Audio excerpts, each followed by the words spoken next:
little bit of a bump in the road these last few weeks. Would you say it's mostly due to kind of some of the injuries, or just kind of the overall play of the Mustangs? A little bit of everything. Offensively, we haven't been able to recover from McKenna and George being out of the lineup. It just weakens our lineup. I think we scored in 2 of the 27 innings at Long Beach, and then this past weekend at Northridge, might have scored in a couple more innings outside of that. We've been in every ball game late. This weekend, 2 of the 3 games, we just faltered out of the bullpen and had chances to win two out of the 3 and just coughed it up. So just trying to learn. I think we'll get McKenna back this weekend against Irvine. Not sure about George. So, with them in the lineup, we're capable of beating anybody. Without them, it just weakens us quite a bit. Last time we talked, you said you guys were very thin, and losing those 2 made you even thinner. And you mentioned some other players that had an opportunity to step up and so on and so forth. Did you kind of get the contributions from them that you had hoped, or was there kind of, or were you guys struggling the bullpen or something, like where it might have been somewhere else? Well, from an offensive standpoint, defensive standpoint, taking those 2 guys out of the lineup really weakens us in both areas. We have to juggle our defensive team and our offensive team, move guys in the lineup, play a couple of guys that really are bench players in the starting lineup. And even with those 2 guys, we're a couple of players short. So without them, we're probably 4 players short. Pitching-wise, we just have struggled just a little bit. I mean, we had, 2 of the 3 outings this past weekend from our stars were great. Zill on Sunday, after 8 innings, 3 hits, no walks, no runs, and then we were up 1-0 and didn't capitalize early in the game to push across another run, and it caught up to us. They lead off single, walk, went to the bullpen in the 9th inning, and we got left on the field. So we're close. That's not good enough, though, at this point. But we're definitely playing for the future. We're getting guys a lot of experience, and we have the majority of our guys back. We lose 1 position player starter, and we'll probably lose one pitcher from this year's team. So we'll regroup, bring in a few more players for next year, and I think you should see a completely different team. But also from a mindset, I mean, the young guys are learning what their expectations are in this program, and it's just not quite there yet. Is that kind of the mindset for the next few series, or the rest of the season, that you're kind of building for next year? Well, I mean, we don't have any option. I mean, our better players are the young guys on our team, and so we'll throw them out there, and you still need to teach them how to win. I mean, we hadn't been swept in a conference series since 2010. We got swept at Long Beach, got swept at Northridge. So, losing's not acceptable within the program, and our older players that we have, the few that we have, they get the message across to our younger players from both a position player standpoint and a pitching standpoint. So, we're hoping to get back on track. I'm not sure if it's this year or not, but would like to finish up the last 3 weeks on a positive note and continue to work hard in practice. And you never know when, a player is going to take the step to the next level just in the next 3 weeks. So you have to continue to work hard and teach. And again, you are playing for the future.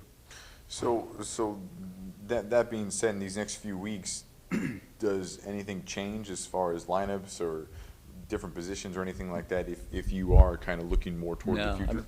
No. I mean, we don't have any options. I mean, we play the guys at the positions we play, and thing is, some of the guys getting playing time this year, more than likely won't get a lot of playing time next year. So they're always being evaluated, and they understand that. And after the completion of the season, we'll have exit meetings, and we'll let everybody know where they stand and what they need to do to continue to improve. And then they'll go out, get away from us in the summer, which is a great thing, and play for 2.5 months without us being around, and then hopefully come back a completely different ball player next year.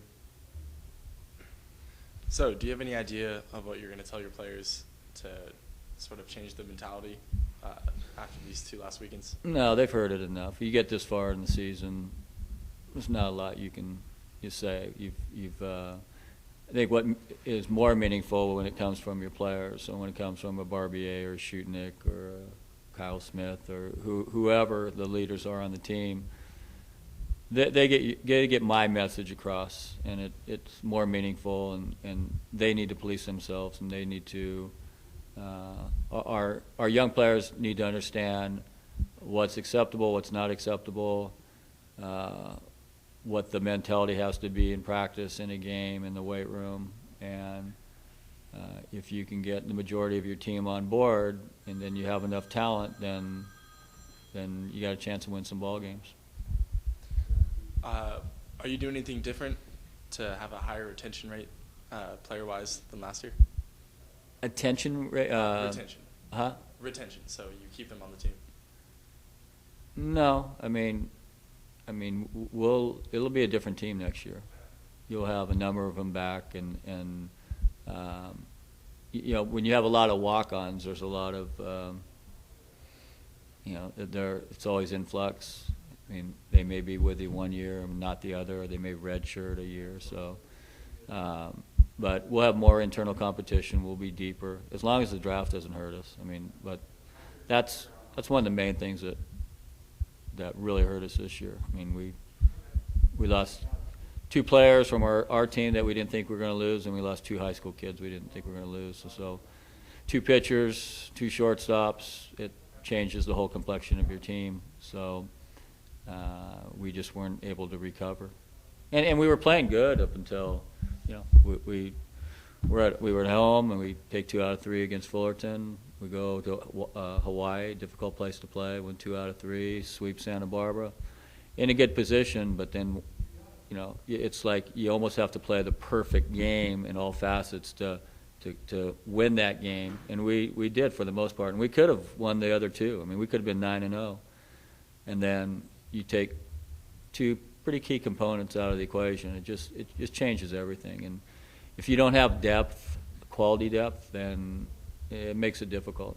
So you have guys in the lineup that, you know, just aren't ready. Great. Thank you very much. Okay. Well, Yeah. I apologize. So coming up, you know, talk about what they do well and just kind of the mindset of you guys coming into this series. You know, they swing the bat well. They have a little bit of experience on the mound, but they may be the best offensive team. I haven't looked at their total numbers, but if you just look individually, you know, from a box score, you have a number of guys hitting over 300, and you have maybe the best hitter in the conference on their team. So you combine that with playing at Baggett Stadium, which is an offensive ballpark. I mean, you're going to really have to minimize what they do. And then from an offensive standpoint, or from a offensive standpoint, us, you know, we need to get back on track a little bit. I mean, we've had some opportunities, but not multiple opportunities like we were, and it's difficult to score more than a run an inning type of deal. You know, we haven't been putting up the cricket numbers like we were capable of in some of those other series. So. Hopefully getting McKenna back, and again, I don't know about George, you know, hopefully that'll help us a little bit. But again, it's just getting the right mindset too. Once you get a lead, you have to have that mindset that the game's over with, and we haven't been able to do that. Is there a kind of fence you're walking as far as health is concerned with McKenna and George? If No, I mean we'll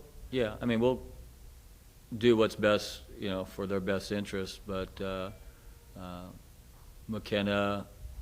Yeah, he's been out for about 3 weeks, and he feels fine. He's been working with our trainer, and you know, just kind of baby steps. We'll make sure that there's not a flare up, and if there is, we'll just have to shut him down. But right now, there's no pain in his leg, and you know, it's a step in the right direction. But we don't want to do anything. You know, you have 3 weeks. What we'd like to do is play him for the last 3 weeks, rest him for a month, and then send him out this summer.